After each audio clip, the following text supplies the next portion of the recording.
और अगर सब मिलकर कोशिश करें तो रास्ता निकल सकता है। राजू के चेहरे पर एक उम्मीद की किरण जागती है। हाँ बाबा जी, अगर सब मिलकर काम करें तो हम पानी ढूंढ सकते हैं। हमने पहले कभी यह कोशिश ही नहीं की। लेकिन इतनी कठिन जमीन में नया कुआं खोदना आसान नहीं। मुश्किल जरूर है, नामुमकिन नहीं। अगर हम मिलकर काम करें तो ये हो सकता है। राजू खड़ा हो जाता है, उसकी आंखों में एक नई रोशनी है। तो फिर हम कल से काम शुरू करेंगे।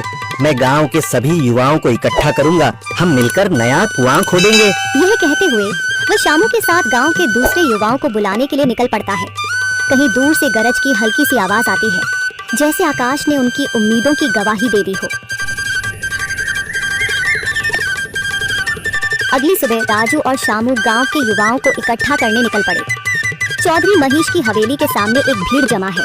बाबा जी, संदरी, गांव के कुछ बुजुर्ग और किसान सभी मौजूद हैं। हम हाथ पर हाथ रखकर नहीं बैठ सकते। अगर अल्लाह ने हमें हिम्मत दी है तो हमें खुद पानी के लिए मेहनत करनी होगी।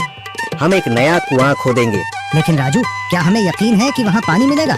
बेटा, पानी जमीन के अंदर होता है, बस सही जगह खोदने की जरूरत है। हमने अपने बुजुर्गों से सुना था कि पुरानी नहर के पास जमीन नरम थी, शायद वहीं पानी हो। बाबा जी सही कह रहे हैं। अगर तुम सब यह काम करने के लिए तैयार हो तो मैं अपने कुछ मजदूर भेज सकता हूँ। धन्यवाद चौधरी जी, लेकिन हम सब खुद भी मेहनत करेंगे। यह हमारे गांव के अस्तित्व की लड़ाई है। संदरी, जो अब तक चुप थी, आगे बढ़ती है। हम औरतें भी पीछे नहीं रहेंगी। हम पानी लाने की व्यवस्था करेंगी, खाना बनाएंगी, ताकि तुम सब आराम से काम कर सको। यही हिम्मत चाहिए थी संदर। पूरा गांव एक नई उम्मीद के साथ कुआं खोदने की तैयारी में जुट जाता है। दूसरी ओर कुआं खोदने का काम शुरू हो चुका है। राजू, शामू और दूसरे युवा बेलचे चलाने लगते हैं। मिट्टी बाहर निकाली जाने लगती है। तेज गर्मी के बावजूद सब पूरी हिम्मत के साथ जुटे हुए हैं। दोपहर की तेज धूप जमीन आग की तरह तप रही है। गांव के लोग लगातार कुआं खोदने में जुटे हैं। हाथ छिलने लगे हैं, माथे से पसीना बह रहा है, मगर किसी ने हार नहीं मानी। महिलाएं पानी और सत्तू लेकर आती हैं ताकि पुरुषों को कुछ राहत मिले।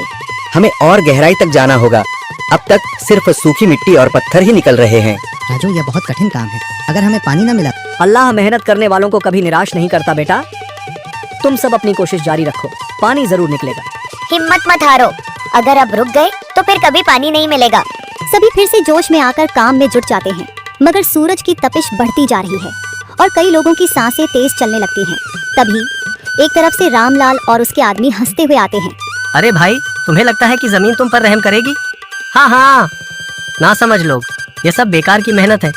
रामलाल, हमारा हौसला मत तोड़ो। अगर तुम मदद नहीं कर सकते तो कम से कम मजाक भी मत उड़ाओ।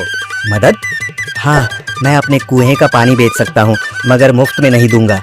राजू सब अनसुना कर फिर काम में लग जाता है। शाम होने लगती है, लेकिन अभी तक पानी का नामो निशान नहीं। कुछ लोग मायूस होकर पीछे हटने लगते हैं।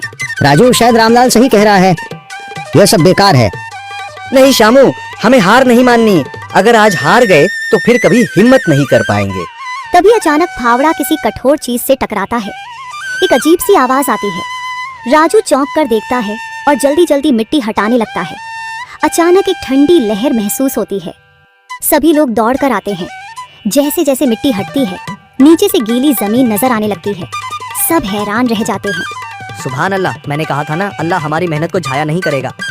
राजू और बाकी सभी जोर लगाते हैं। कुछ ही पलों बाद अचानक मिट्टी के नीचे से पानी की एक छोटी सी धारा फूट पड़ती है। गांव वाले खुशी से चिल्ला उठते हैं। पानी पानी निकल आया। यह अल्लाह की कुदरत है रामलाल, जिस पर तुम्हें यकीन नहीं था। पूरा गांव आनंद से झूम उठता है। लोग एक दूसरे को बधाइयां देते हैं। औरतें दुआ करने लगती हैं। कुछ दिन बीत चुके हैं। गांव वाले नए कुएं से पानी भर रहे हैं, खेतों को सींच रहे हैं और जिंदगी फिर से पटरी